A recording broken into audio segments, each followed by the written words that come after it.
how is newly formed marriage life? Oh God. So we're starting with that. Yeah, It's been great, bro. yeah. बहुत बहुत अच्छा लग रहा है. क्योंकि it's nice to have somebody, a companion, and to be with her. कि 24/7 अब कोई है साथ में. तो and the best part is कि हम दोनों बेस्ट फ्रेंड्स हैं और हम रहे भी हैं वैसे बहुत सालों से. तो अच्छा लगता है कि to be with somebody like that. What's the most beautiful thing about Riddhi? Oh, I think heart. उसका नाम भी हृदय है वैसे तो उसका दिल. I think it's beautiful and she she loves life, I feel. And मैं एज अ पर्सन मैं कभी कभी ना थोड़ा सा पेसिमिस्टिक हो जाता हूँ या कभी कभी थोड़ा सा डाउन हो जाता हूँ इन लाइफ. तो आई थिंक ऐसा person to have her in my life वो बहुत अच्छी बात है कि she gets me back on track. So it's good. The right girl is the soil, the roots, the fertilizer, everything. 100%. 100%. आपकी foundation होती है तो she is literally that. She is like my anchor, my foundation, and she keeps me grounded also. तो ये अच्छी बात है बहुत ज़्यादा. प्यार की डेफिनेशन बदल रही है एज के साथ?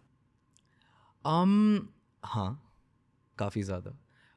पहले ऐसा लगता है बहुत सुपरफिशियल होता था प्यार, कि कोई दिखने में अच्छा लग गया या थोड़ी बातें अच्छी लग गई तो यार चलो I am interested in that person. But अब इतना ज़्यादा कुछ बदल गया है. जब आप किसी के साथ रहना शुरू कर देते हो, जब एक बहुत लंबे रिलेशनशिप में आप किसी के साथ होते हो, तो आपको रियलाइज़ होता है कि there are so many more things जो बहुत इंपॉर्टेंट है when you fall in love. It's not just कि आप किसी को देखो और आपको वो हर दिन बहुत ही सुंदर लगे, बट उनकी बातें भी अच्छी लगनी चाहिए. जैसा वो आपके साथ हैं वैसे अच्छा लगना चाहिए. जैसा पेशेंस उनमें है वो अच्छा लगना चाहिए. कि आप कितना ज़्यादा वक्त उनके साथ बिता सकते हैं वो बहुत ज़्यादा इम्पॉर्टेंट है. क्योंकि अगर आपके दोस्त नहीं हैं वो तो कोई फ़ायदा नहीं है.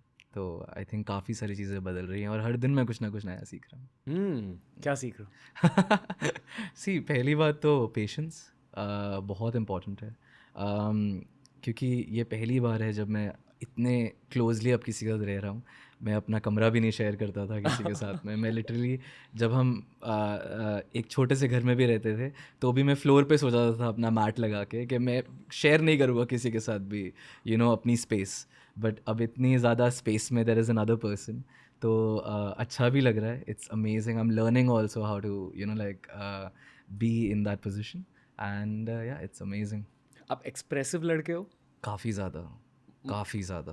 कॉन्वर्सेशनली एक्सप्रेसिव भी हो? हाँ, बहुत ज़्यादा in fact. Both positively and negatively also. अगर मेरे को कोई चीज़ बहुत अच्छी लगती है तो मैं आई मेक श्योर कि मैं बताऊँ कि मुझे बहुत ज़्यादा पसंद है चीज़.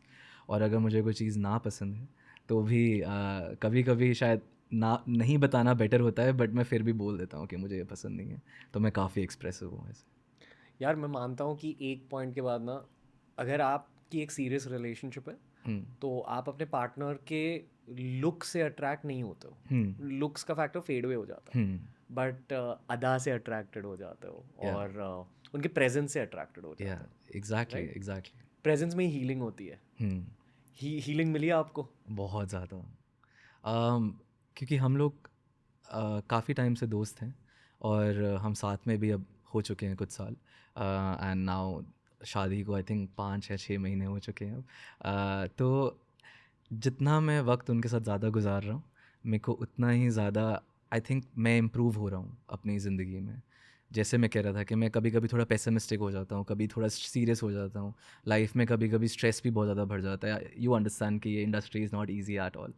तो व्हेन यू हैव समबडी जो who can lighten the mood, जो आपको एक बेटर पर्सपेक्टिव दे सकता है, तो I think that is very I think healing that way.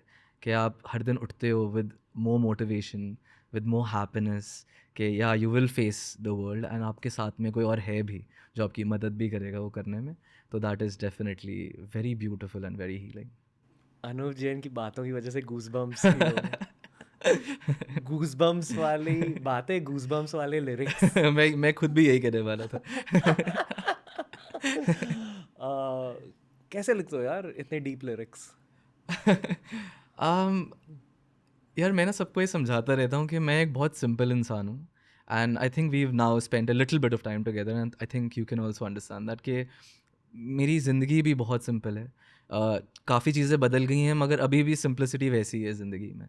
तो आई थिंक जब आप ऐसी ज़िंदगी में जी रहे हैं जहाँ पर आप इतने ग्राउंडेड हैं, मतलब आपको ज़िंदगी ने और दुनिया ने इतना ग्राउंडेड रखा है, तो आई फील दैट जो आप लिखते हैं वो दूसरे लोगों के साथ रिलेट भी करेगा.